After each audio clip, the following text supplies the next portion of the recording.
Hi friends, ഞാൻ Neha Sara Nelson. ഇന്ന് നമ്മൾ നോക്കാൻ പോകുന്നത് വേദകാലഘട്ടത്തിലെ രണ്ടെണ്ണമായ ഏർലി വേദിക് പീരീഡ്, അതായത് ആദ്യ വേദകാലവും അതുപോലെ തന്നെ ലേറ്റർ വേദിക് പീരീഡ്, അതായത് പിൻകാല വേദകാലവുമാണ് നോക്കുന്നത്. അപ്പൊ ഈ രണ്ടെണ്ണത്തിലും നമ്മൾ കുറച്ച് കാര്യങ്ങൾ പഠിക്കും. അപ്പൊ ഇവരില് രണ്ടുപേരിലും കുറച്ച് മാറ്റങ്ങൾ നമുക്ക് കാണാൻ സാധിക്കും. അപ്പൊ ആദ്യം തന്നെ നമുക്ക് ആദ്യ വേദകാലം ഒന്ന് നോക്കാം.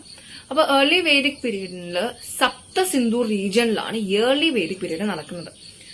അപ്പോ ഇവിടെ ആര്യന്മാർ തന്നെയാണ്. എന്നാൽ ഇവിടെ സപ്തസിന്ധു റീജിയനിൽ വരുമ്പോൾ കുറച്ച് വ്യത്യാസങ്ങൾ വരുന്നത് അവരുടെ എക്കണോമിക്കലി വരുമ്പോൾ അവർ പാസ്റ്റൽ എക്കണോമി, അതായത് കന്നുകാലികളെ ഉപയോഗിച്ചുള്ള ഒരു സമ്പാദ്യ വ്യവസ്ഥയായിരുന്നു, അല്ലെങ്കിൽ സമ്പാദ്യം ഉണ്ടാക്കുന്ന രീതിയായിരുന്നു അവർക്ക് അന്നത്തെ കാലഘട്ടത്തിൽ ഉണ്ടായിരുന്നതെങ്കിൽ ഇവിടെ പിന്നെ വേറെ ഉള്ളത് സെമി നൊമാഡ്സ് ആണ്. അപ്പൊ നൊമാഡ്സ് എന്ന് പറഞ്ഞാൽ നാടോടികൾ എന്നാണ്. അപ്പൊ പാർഷ്യൽ ആയിട്ടുള്ള നാടോടികൾ എന്ന് പറയുമ്പോൾ തന്നെ അന്നത്തെ കാലഘട്ടത്തിലെ ആളുകൾക്ക് സ്ഥിരമായ ഒരു വാസസ്ഥലം ഉണ്ടായിരുന്നോ എന്ന് ചോദിച്ചു കഴിഞ്ഞാൽ ഇല്ല എന്ന് തന്നെ നമുക്ക് പറയാൻ പറ്റും.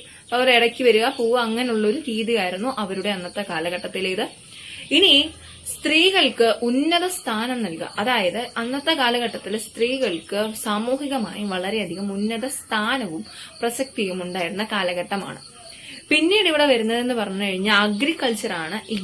അഗ്രികൾച്ചറിന്റെ കേസ് വരുമ്പോൾ ഇവർക്ക് ഭൂമി വേണം, മീൻസ് അഗ്രികൾച്ചറിന് വേണ്ടിയിട്ട്, കൃഷിക്ക് വേണ്ടിയിട്ട് ഭൂമി വേണം, പാടം വേണം. അപ്പൊ അതിനുവേണ്ടി അവരെന്ത് ചെയ്യും? ഈ കാടുകൾ, ഫോറസ്റ്റുകൾ കത്തിക്കുകയും ക്ലിയർ ഔട്ട് ചെയ്യുകയും ചെയ്യും. ബേൺ ചെയ്യുകയും കത്തിക്കുകയും അതുപോലെ തന്നെ ക്ലിയർ ഔട്ട് ചെയ്ത് കളഞ്ഞിട്ട് അവിടെയാണ് ഇവർ അഗ്രികൾച്ചർ തുടങ്ങുന്നത്. കാരണം വെച്ചാൽ ഇവർ ഈ ബേൺ ചെയ്യുന്നതൊക്കെ വെച്ച് കഴിഞ്ഞാൽ അന്നത്തെ കാലഘട്ടത്തിൽ എന്തില്ലായിരുന്നു?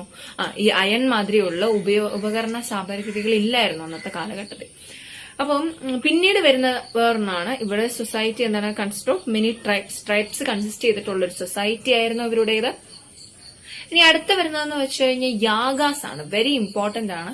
ഇവിടുത്തെ യാഗകൾ, സാക്രിഫൈസ് എന്നത് വളരെയധികം സിമ്പിൾ ആയിരുന്നു, വളരെയധികം ലഘുവും അതുപോലെ തന്നെ കാഠിന്യമില്ലാത്തതുമായിട്ടുള്ള, അധികം ഒന്നും കാഠിന്യമില്ലാത്തതായിട്ടുള്ള യാഗങ്ങളായിരുന്നു അന്നത്തെ കാലഘട്ടത്തിൽ ഉണ്ടായിരുന്നത്. എന്നാൽ ഇനി അടുത്ത വേറൊന്നത് നാച്ചുറൽ ഫോഴ്സസിനെയാണ് ഇവർ വർഷിപ്പ് ചെയ്തത്, അതായത് ആരാധിച്ചത്. പ്രകൃതിപരമായിട്ടുള്ള ഒരുപാട് ഫോഴ്സുകളെ ഇവർ ആരാധിച്ചു.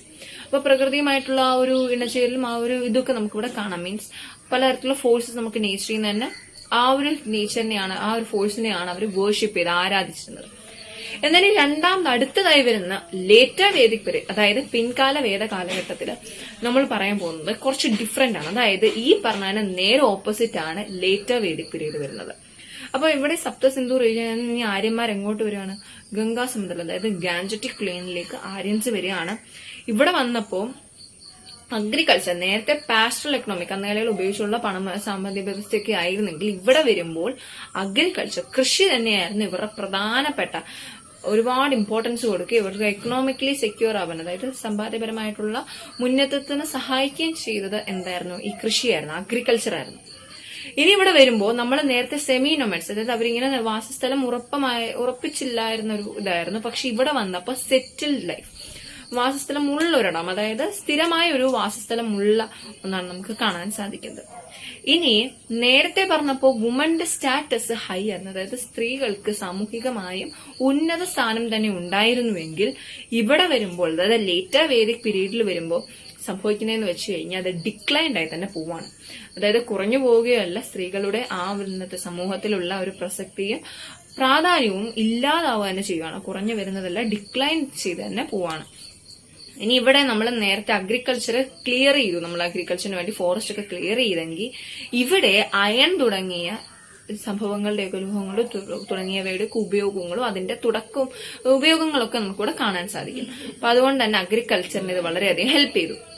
ഇനി അടുത്ത വെരി ഇമ്പോർട്ടന്റ് ആയിട്ടുള്ള, വളരെയധികം ഇമ്പോർട്ടന്റ് ആയിട്ടുള്ള ഒന്നാണ് വർണ്ണ സിസ്റ്റം എന്ന് പറയുന്നത്. വർണ്ണ സിസ്റ്റം ബിക്കെയിം സ്ട്രോങ്. വർണ്ണ സിസ്റ്റം എന്ന് പറയുന്നത് നമുക്കറിയാം 4 വർണ്ണാസ് ആണ് മെയിൻലി ഉള്ളത്. അതായതാണ് ബ്രാഹ്മണാസ്, ക്ഷത്രിയാസ്, വൈശ്യാസ് ആൻഡ് ശൂദ്രാസ് എന്നുള്ളതാണ്. ശൂദ്രാസ് എന്ന് പറഞ്ഞാൽ ഈ 3 പേരെ സെർവ് ചെയ്യുന്നവരാണ്. അപ്പോൾ ഇതാണ് വർണ്ണ സിസ്റ്റത്തിന്റെ ബിഗിനിങ് തന്നെ എവിടെ നിന്നാണ്?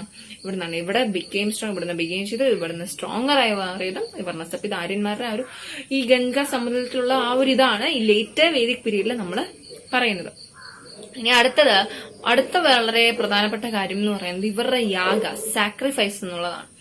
അപ്പൊ ഈ സാക്രിഫൈസസ് എന്നത് നമ്മുടെ ആദ്യ വേദകാല സമയത്ത് കാലഘട്ടത്തിൽ, അതായത് ഏർലി വേദിക് പീരീഡിൽ എന്തായിരുന്നു, വളരെ കാഠിന്യം കുറഞ്ഞതും വളരെ എളുപ്പകരമായ സിമ്പിൾ ആയിട്ടുള്ള ചെറിയ മാത്രമായിട്ടുള്ള യാഗാസും സാക്രിഫൈസും ഉണ്ടായിരുന്നു. എന്നാൽ ഇവിടെ വരുമ്പോ സാക്രിഫൈസ് എന്താണ്, വളരെയധികം കാഠിന്യമുള്ളതും വളരെ സ്ട്രോങ്ങർ കട്ടിയുള്ളതും ഒക്കെയായി മാറി.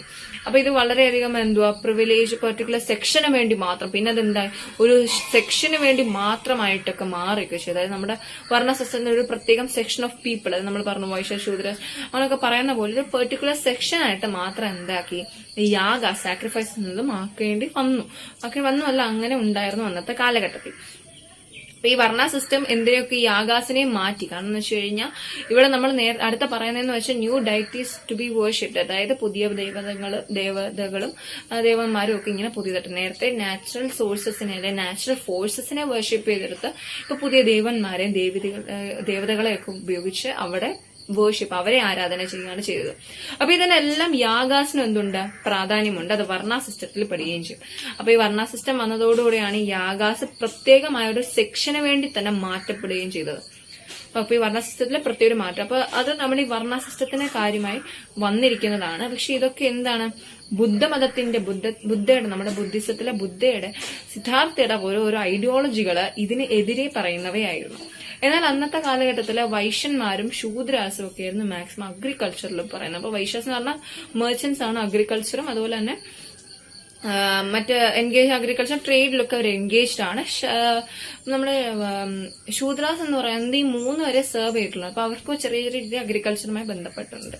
പക്ഷേ അന്ന് നമ്മൾ ഈ യാഗാസ് പറയുമ്പോൾ ഈ കന്നുകാലികളെയും മറ്റേന്നൊക്കെ എന്ത് ചെയ്യാണ്, കൊലപ്പെടുത്തി അങ്ങനെ അത് കാറ്റിൽ റെയറിംഗ് ഒക്കെ ഇല്ലാതാവുകയും ചെയ്തു. അപ്പൊ ഈ ഒരു സമയം നമ്മുടെ ബുദ്ധിസം ഇങ്ങനെ വന്നു പകർന്ന ആ ഒരു ഐഡിയോളജി ഇങ്ങനെ വന്നു. യാഗാസ് എന്നത് പാടില്ല, വേദ സിസ്റ്റത്തിലുള്ള യാഗാസിനെ പറ്റിയിട്ട് ഇങ്ങനെ വരികയും അതിനെതിരെയായി പീപ്പിൾ നിൽക്കുകയും അങ്ങനെ ബുദ്ധിസത്തിന് കുറച്ചുകൂടെ പ്രിവിലേജ് കിട്ടുന്ന ഒരു ടൈമും കൂടാണ് ഈ യാഗാസ് കാരണം. അപ്പൊ യാഗാസ് വളരെയധികം റോള് നൽകിയിട്ടുമുണ്ട് ബുദ്ധിസത്തിന്. അപ്പോൾ ഈ ഒരു സംഭവമാണ് അടുത്തത്. ഇനി പലതരത്തിലുള്ള പുതിയ crafts, beginning of new crafts, പുതിയ ക്രാഫ്റ്റ്സിന്റെ ഒക്കെ ബിഗിനിങ്ങും ഇവിടെ നിന്നാണ്.